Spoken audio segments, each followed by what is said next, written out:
Hello students, मैं आनंद sir स्वागत करता हूं आप सभी का आपके अपने यूट्यूब चैनल मैथ मैजिक में। स्टूडेंट्स, आज की इस वीडियो में हम लोग कक्षा 9 वृत्त प्रश्नावली 10D हल करने वाले हैं। पिछली वीडियो में स्टूडेंट्स प्रश्न नंबर 17 तक हम लोग पूरा कंप्लीट कर चुके थे।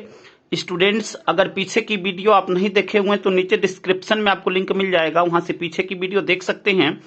और स्टूडेंट्स, अगर आप चैनल पे नए हैं और अब तक आपने चैनल को सब्सक्राइब नहीं किया होगा तो एक बार चैनल को जरूर सब्सक्राइब करें, क्योंकि यहाँ पे सभी चीजें लगातार चैप्टर वाइज मिल रही हैं। तो वीडियो को स्टार्ट करते हैं स्टूडेंट्स। प्रश्न नंबर 18 है, सिद्ध कीजिए कि चक्रीय समांतर चतुर्भुज आयत होता है। ठीक है, अब यहाँ पे चित्र हमने बना लिया है। देखिए क्या है, ए हमने मान लिया कि ABCD एक चक्रीय समांतर चतुर्भुज है। ठीक है, अब जब चक्रीय समांतर चतुर्भुज होगा तो देखिए क्या होगा, यहाँ पे जो समांतर चतुर्भुज होते हैं उसके सम्मुख कोण आपस में बराबर होते हैं। तो पहले यहाँ पे लिखें, क्या लिखेंगे, देखिए माना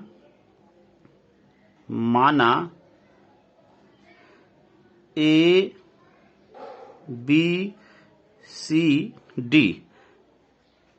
एक चक्रीय समांतर चतुर्भुज हैं, एक चक्रीय समांतर चतुर्भुज है।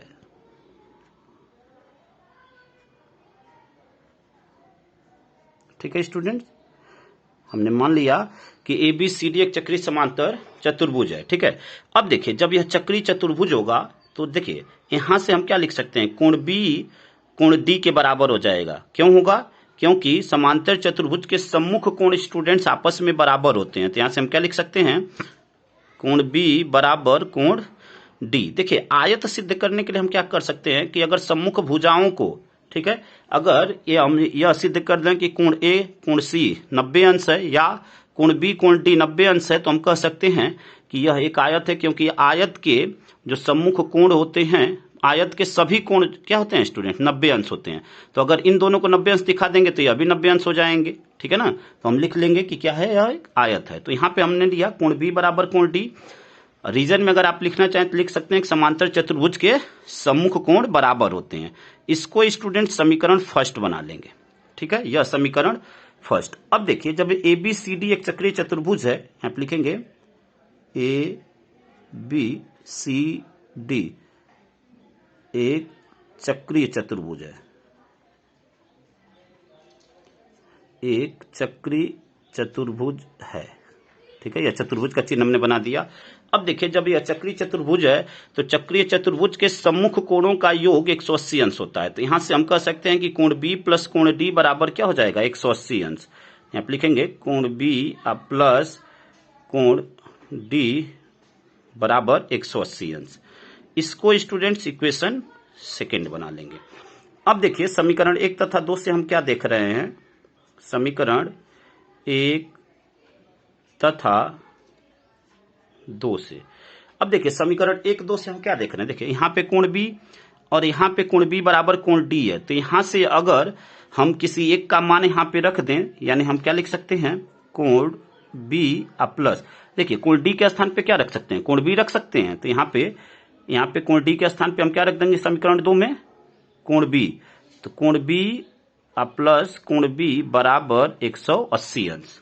ठीक है, अब यह ऐड हो जाएगा तो यह क्या हो जाएगा, 2 कोण B बराबर 180 अंश। ठीक है, यहां से कोण B का मान निकालेंगे स्टूडेंट्स। तो देखिए यहां से कोण B बराबर क्या हो जाएगा, 180 बटे में 2 भाग दे देंगे तो यह क्या आ गया, 90 अंश, यानी कोण B का मान 90 अंश आ गया। ठीक है स्टूडेंट्स, उम्मीद करते हैं कि यहां तक आप बिल्कुल अच्छी तरह समझ गए होंगे। अब देखिए जब कोण B 90 अंश हो गया और समीकरण 1 में क्या है, कोण B और कोण D बराबर है, तो यहां से हम क्या लिख सकते हैं, इसलिए कोण B बराबर कोण D बराबर 90 अंश, यानी यह कोण और यह कोण 90 अंश हो गया। इसी प्रकार A और C भी 90 अंश हो जाएगा। तो हम कह सकते हैं कि ABCD क्या है, एक आयत है। तो यहां से लिख सकते हैं अतः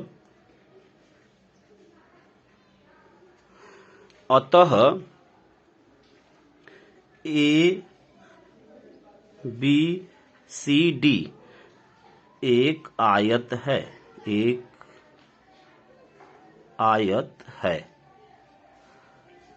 ठीक है स्टूडेंट्स, यही हमें प्रूफ करना था, तो यहां पे लिख देंगे प्रूव्ड। उम्मीद करते हैं कि यहां तक आप बिल्कुल अच्छी तरह समझ गए होंगे स्टूडेंट। अगले प्रश्न को हल करते हैं स्टूडेंट्स। अगला प्रश्न आपका प्रश्न नंबर 19 है। सिद्ध कीजिए कि दो प्रतिच्छेदित करते हुए वृत्तों की केंद्रों की रेखा दोनों प्रतिच्छेद बिंदुओं पर समान कोण अंतरित करती है। ठीक है, तो अब यहां पे देखिए इसको कैसे हल करेंगे। यहां पे हमें दो वृत्त दिया हुआ है। ठीक है, यह दो वृत्त है जिनके केंद्र ए और बी हैं, जो एक दूसरे को सी और डी पर क्या करते हैं, काटते हैं। स्टूडेंट्स, हमें सिद्ध करना है। सिद्ध क्या करना है, देखिए समान कोण अंतरित करते हैं, तो क्या सिद्ध करना है कि कोण ए सी बी बराबर होगा कोण ए डी बी के। और रचना में हमने क्या किया, हमने सी और डी को मिला लिया, जो कि बिंदु ओ पर काटता है। ठीक है, तो देखिए कैसे हल करेंगे इस प्रश्न को स्टूडेंट्स। सबसे पहले लिखेंगे स्टूडेंट्स, दिया है, देखिए क्या दिया हुआ है, दो वृत्त जिनके केंद्र ए तथा बी हैं एक दूसरे को सी और डी पर काटते हैं। सिद्ध क्या करना है कि कोण ए सी बी बराबर कोण ए डी बी। रचना में हमने क्या किया, सी तथा डी को मिलाया, जो ए बी को ओ पर काटती है। अब देखिए उपपत्ति में हम लोग बात करेंगे त्रिभुज ए बी सी और त्रिभुज ए बी डी में, और इन दोनों त्रिभुजों को स्टूडेंट्स हम लोग सर्वांग समप्रूफ करेंगे। तो यहां पे लिखेंगे त्रिभुज ए बी सी तथा त्रिभुज ए बी डी में। अब देखिए इन दोनों त्रिभुजों में यहां पे देखिए ए सी और ए डी आपस में बराबर है, क्योंकि यह त्रिज्याएं हैं। तो यहां पे लिख देंगे ए सी बराबर ए डी, ए सी बराबर ए डी। ठीक है, यहां पे रीजन में क्या लिख देंगे, त्रिज्याएं।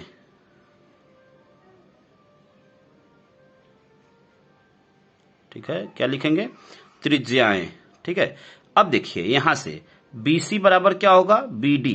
ठीक है, BC बराबर BD, यह भी क्या है, त्रिज्याएं हैं। तो यहां पे लिखेंगे BC बराबर BD, यहां पे रीजन सेम है, त्रिज्याएं। अब देखिए यहां पे जो AB लाइन है, देखिए AB इस त्रिभुज में भी, AB इस त्रिभुज में भी, तो AB लाइन उभयनिष्ठ है, यानी AB बराबर AB। यहां पे रीजन में क्या लिख सकते हैं, उभयनिष्ठ। ठीक है स्टूडेंट्स, अब देखिए जब यहां पे तीन कंडीशन हमें प्राप्त हो गई, तो हम कह सकते हैं कि यह दोनों त्रिभुज क्या होगा, सर्वांगसम होगा। यानी यहां से हम लिख सकते हैं, इसलिए त्रिभुज ए बी सी सर्वांगसम होगा त्रिभुज ए बी डी के। ठीक है, और कौन से सर्वांग समता नियम से, तो यहाँ पे तीनों साइडें हैं, तो यहाँ पे लिख देंगे साइड साइड साइड सर्वांग समता नियम से। ठीक है, यह क्या हो गए, दोनों त्रिभुज सर्वांग सम हो गए। और स्टूडेंट्स जब दो त्रिभुज आपस में सर्वांग सम होते हैं, तो उसके संगत कोण और संगत भुजाएं भी आपस में क्या हो जाती हैं, बराबर हो जाती हैं। ठीक है, यहाँ पे हमें क्या दिखाना, हमें कोण दिखाना है। तो यहां से हम लिख सकते हैं अब अतः, ठीक है, अतः कोण ए सी बी, कोण ए सी बी बराबर कोण ए डी बी। और किस रीजन से, तो यहां पे रीजन में आप लिख सकते हैं CPCT, CPCT corresponding part of congruent triangle से, और हिंदी में क्या बोलते हैं, सर्वांगसम त्रिभुज के संगत अवयव से। ठीक है, तो यह इस रीजन से यह दोनों कोण क्या हो जाएंगे, आपस में बराबर हो जाएंगे, और यही आपको प्रूफ करना था, तो यहां पे लिख देंगे प्रूव्ड। ठीक है स्टूडेंट्स, उम्मीद करते हैं कि यहां तक बिल्कुल आप अच्छी तरह समझ गए होंगे स्टूडेंट्स। अगले प्रश्न को हल करते हैं स्टूडेंट्स। अगला प्रश्न आपका प्रश्न नंबर 20 है। एक वृत्त की 5 सेंटीमीटर तथा 11 सेंटीमीटर लंबी दो जीवाएं ए बी और सी डी समांतर हैं और केंद्र की विपरीत दिशा में स्थित हैं। यदि ए बी और सी डी के बीच की दूरी 6 सेंटीमीटर हो तो वृत्त की त्रिज्या ज्ञात कीजिए। ठीक है स्टूडेंट्स, अब देखिए यहां पे चित्र हमने बनाया हुआ है। आपसे क्या कह रहा है कि एक वृत्त की 5 सेंटीमीटर और 11 सेंटीमीटर लंबी दो जीवाएं हैं। यानी यह जो ए बी जीवा है वह 5 सेंटीमीटर और सी डी जीवा 11 सेंटीमीटर। ठीक है, अब जब 11 है और यह यम जो है सी डी का मध्य बिंदु है तो यह भी 5.5 सेंटीमीटर हो जाएगा, यह भी 5.5 सेंटीमीटर हो जाएगा। अब आपसे क्या कह रहा है कि यहां पे सी डी के बीच की दूरी 6 सेंटीमीटर है, यानी अब यहां पे देखिए क्या बोला हुआ है, ए बी और सी डी के बीच की दूरी, ए बी और सी डी के बीच की दूरी 6 सेंटीमीटर, यानी यह पूरा 6 है। ठीक है, तो इसको अगर हम यक्स मान लेंगे, ठीक है, इसको अगर हम यक्स मानेंगे, यह पूरी दूरी 6 है, इसको यक्स मान लिए, तो इसको निकालने के लिए क्या करेंगे, पूरे में से इसको माइनस कर देंगे तो यह पता चल जाएगा। ठीक है ना, तो यह दूरी क्या हो जाएगी, 6 माइनस यक्स हो जाएगी। अब देखिए प्रश्न को कैसे हल करेंगे। यहां पे क्या लिखेंगे, एक वृत्त जिसका केंद्र O है, एक वृत्त जिसका केंद्र O है। ठीक है, एक वृत्त है जिसका केंद्र O है, ठीक है, में जीवा ए बी बराबर 5 सेंटीमीटर, ए बी बराबर 5 सेंटीमीटर तथा सी डी बराबर 11 सेंटीमीटर। ठीक है स्टूडेंट्स, अब देखिए यहां पे क्या है, यहां पे ओ यल, यह यल है, ओ यल परपेंडिकुलर है ए बी के, तो यहां से क्या लिखेंगे, O L perpendicular A B, O L perpendicular A B तथा यहां पे देखिए ओ एम जो है सी डी के परपेंडिकुलर है, तो O M perpendicular C D, O M perpendicular C D खींचा। ठीक है, खींचा। ठीक है स्टूडेंट्स, उम्मीद करते हैं कि यहां तक आप समझ गए होंगे। अब देखिए, जब हम किसी केंद्र से जीवा पर जब लंब डालते हैं तो वह उस जीवा को क्या करता है, समद्विभाजित करता है। तो यहां से लिख सकते हैं, ठीक है, यहां पे हम क्या लिखेंगे स्टूडेंट्स, यहां से यह लाइन आप अपने से लिख लीजिएगा, क्या लिखेंगे, चूंकि केंद्र से जीवा पर डाला गया लंब जीवा को समद्विभाजित करता है। यह लाइन आपको अपने से लिखना है, केंद्र से जीवा पर डाला गया लंब जीवा को समद्विभाजित करता है। अब जब जीवा को समद्विभाजित करेगा तो देखिए यह जीवा है, जीवा को समद्विभाजित यानी 2 बराबर भागों में काटेगा, बांट देगा उसको, तो यह ए बी 5 सेंटीमीटर, तो ए एल क्या हो जाएगा, 2.5 सेंटीमीटर हो जाएगा। तो यहां से वही लिखेंगे, अतः ए एल बराबर 2.5 सेंटीमीटर। ठीक है, और यहां से क्या हो जाएगा, यहां से भी वह 2 बराबर भागों में बांटेगा, तो यहां पे सीएम बराबर क्या हो जाएगा, टोटल 11 है तो सीएम बराबर 5.5 सेंटीमीटर हमने यहां पे लिखा भी हुआ है। ठीक है, तो यहां पे लिखेंगे सीएम बराबर 5.5 सेंटीमीटर। ठीक है स्टूडेंट्स, अब देखिए यहां पे हमने मान लें कि त्रिज्या आर है, तो यहां पे लिखेंगे माना त्रिज्या आर है, माना त्रिज्या आर है। ठीक है, हमने यहां से मान लिया कि त्रिज्या आर है। अब हम बात करेंगे त्रिभुज ए यल ओ में, तो यहां पे लिखेंगे त्रिभुज ए यल ओ में। अब देखिए त्रिभुज ए यल ओ में पाइथागोरस प्रमेय का प्रयोग करें तो क्या हो जाएगा, पाइथागोरस प्रमेय क्या कहता है, कर्ण का वर्ग बराबर लंब का वर्ग प्लस आधार का वर्ग। तो यहां पे कर्ण क्या है, देखिए यह कोण 90 अंश है, क्योंकि लंब है तो यह कोण 90 अंश है, और 90 अंश के सामने की भुजा कर्ण होती है, यानी ओ ए यहाँ पे कर्ण हो गया, और उसका मान क्या है स्टूडेंट्स, आर है। तो यहाँ पे हम डायरेक्ट मान रखते हैं आर स्क्वायर बराबर ओ एल। ठीक है, ओ एल उसका मान क्या है, यक्स है, तो यहाँ पे x square plus A L, तो ए एल का मान कितना है 2.5, तो 2.5 का स्क्वायर।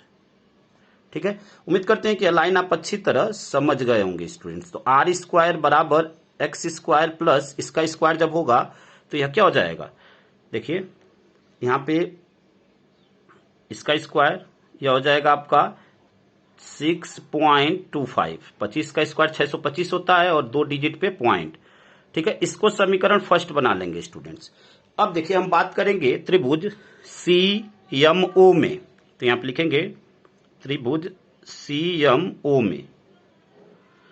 अब CMO में तो यह क्या हो जाएगा, यह उसका कर्ण हो जाएगा। तो यहां से फिर लिखेंगे कर्ण का वर्ग बराबर लंब का वर्ग प्लस आधार का वर्ग।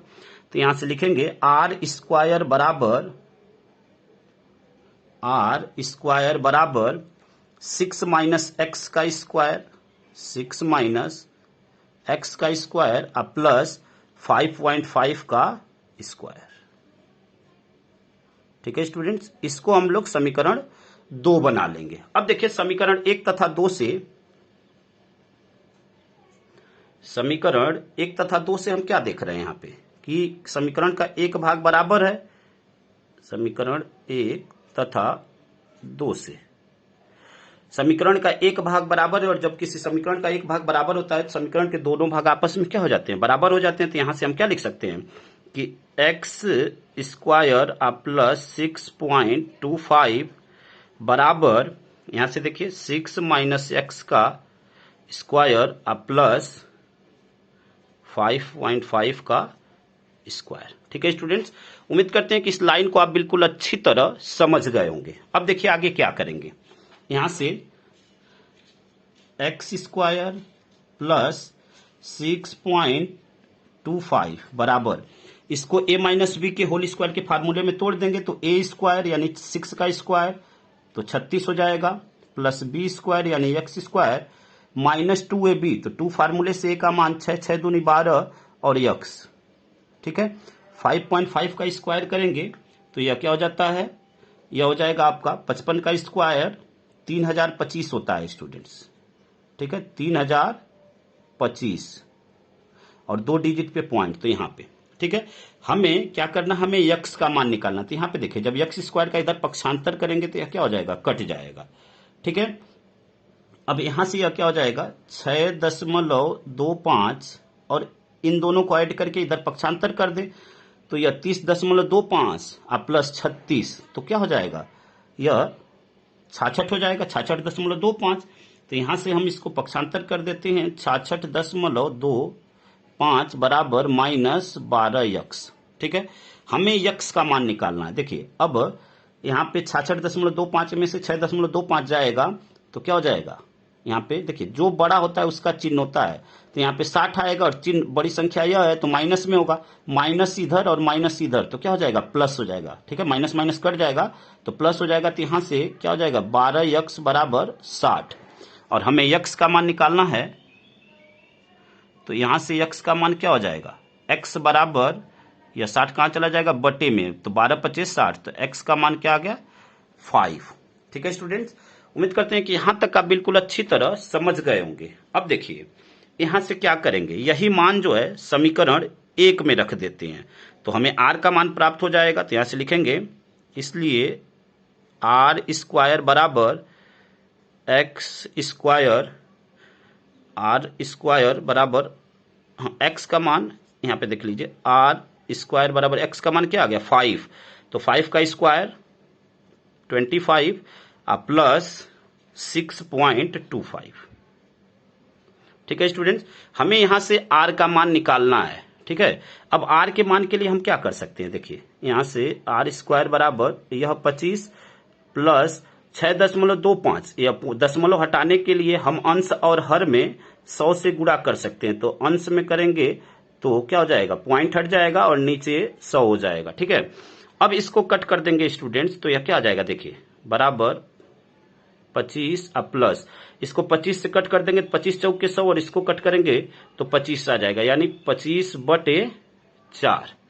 ठीक है, अब यहां पे देखिए r² बराबर, यहां पे देखिए यहां से एलसीएम लेकर जब इसको हल करेंगे तो एलसीएम क्या होगा, 4 होगा। ठीक है, एलसीएम 4 होगा और यहां बटे में 1 लिख लेंगे तो एलसीएम 4 होगा, 1 चौक के 4 और 25 चौक के 100, तो यह 100 हो जाएगा। यानी यहाँ पे 4 एकम 4 और 25 से कम 25, यानी 100 प्लस 25, तो यह क्या हो जाएगा 125 बटे में 4। ठीक है, हमें मान किसका निकालना है, हमें r का मान निकालना है। ठीक है, हमें r का मान निकालना है। तो यहाँ पे देख लीजिए r के मान के लिए यहाँ पे देखिए आर के मान के लिए हम क्या करेंगे, यहां से आर बराबर क्या हो जाएगा, 125 को हम क्या लिख सकते हैं, 5 गुणे 5 गुणे 5, 3 टाइम्स लिख सकते हैं। हमें वर्गमूल निकालना है, तो जब 2 का जोड़ा बन जाता है तो 1 5 स्टूडेंट्स क्या हो जाएगा, बाहर निकल जाएगा और 1 5 यहाँ पे करड़ी में बचा रहेगा। बटे में 4 है तो 4 का वर्गमूल क्या हो जाता है, 2। और यही स्टूडेंट्स आपका क्या हो जाएगा, आंसर हो जाएगा। यही आपको फाइंड आउट करना था, इतना सेंटीमीटर। ठीक है, तो उम्मीद करते हैं कि यहां तक बिल्कुल अच्छी तरह स्टूडेंट्स आप समझ गए होंगे, प्रत्येक स्टेप आपको अच्छी तरह समझ में आ गया होगा। अगले प्रश्न को हल करते हैं स्टूडेंट्स। अगला प्रश्न आपका प्रश्न नंबर 21 है। किसी वृत्त की 2 समांतर जीवाओं की लंबाइयां 6 सेंटीमीटर और 8 सेंटीमीटर है। यदि छोटी जीवा केंद्र से 4 सेंटीमीटर की दूरी पर हो तो दूसरी जीवा केंद्र से कितनी दूर है।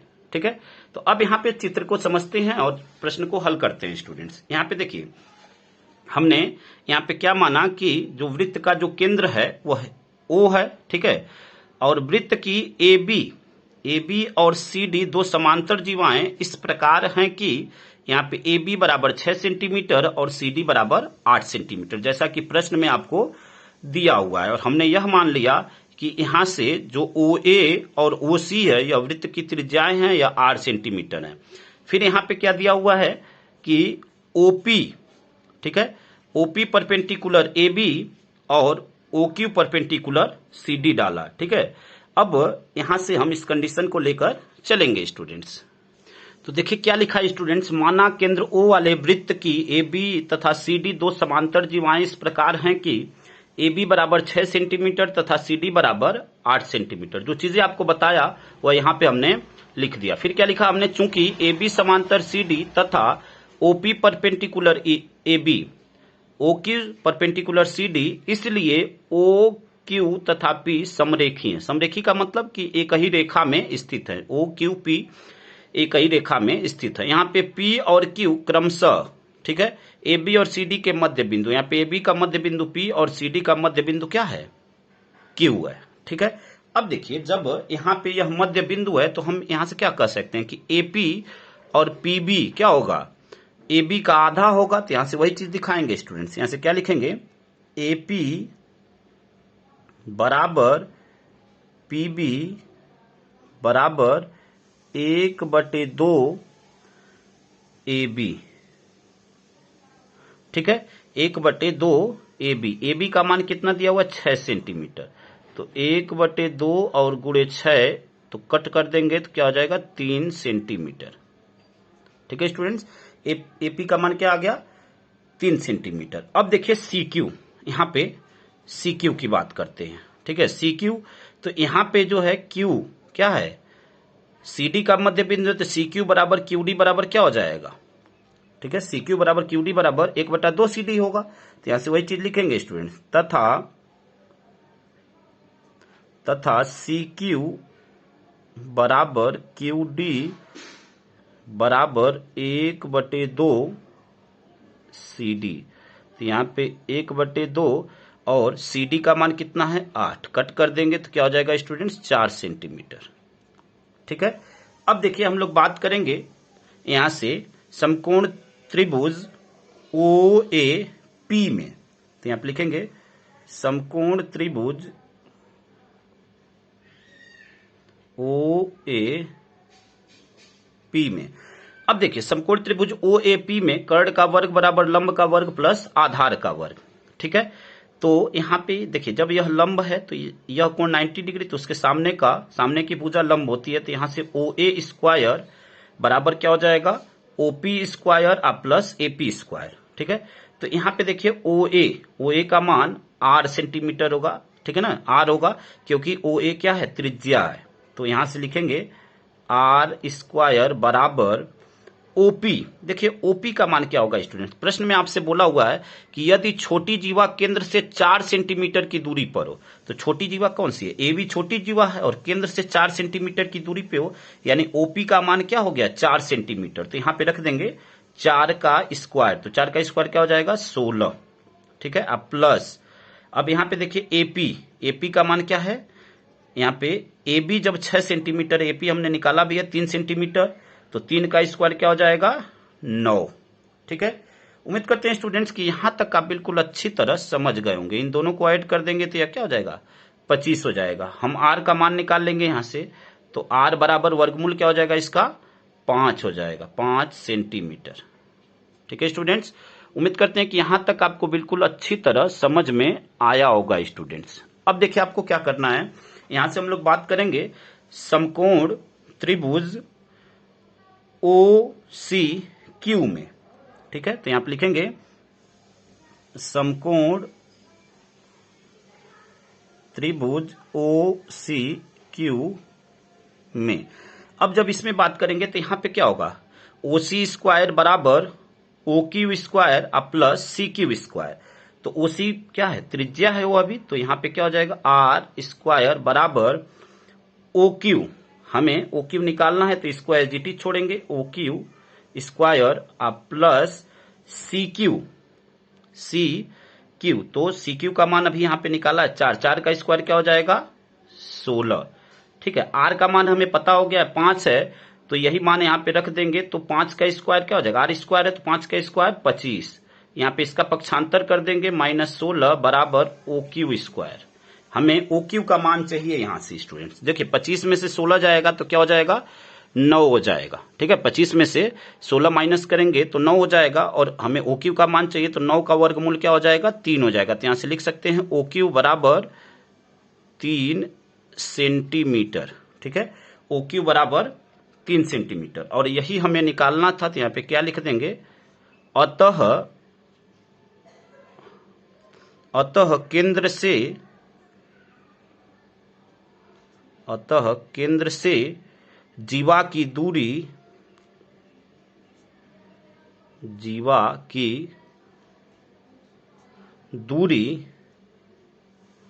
3 सेंटीमीटर है, और यही स्टूडेंट्स आपका आंसर हो जाएगा। ठीक है, तो उम्मीद करते हैं स्टूडेंट्स की प्रत्येक प्रश्न आपको अच्छी तरह समझ में आ गया होगा। इसी के साथ ही स्टूडेंट्स यह पूरा चैप्टर 10 आपका पूरा कंप्लीट हुआ। स्टूडेंट्स अगर वीडियो आपको अच्छा लगा हो तो वीडियो को लाइक करिए, कमेंट करिए, और अपने दोस्तों तक अधिक से अधिक मात्रा में शेयर करिए स्टूडेंट्स, ताकि चैनल के भी हेल्प हो सके और आपके फ्रेंड्स की भी हेल्प हो सके। धन्यवाद स्टूडेंट, जय हिंद, जय भारत।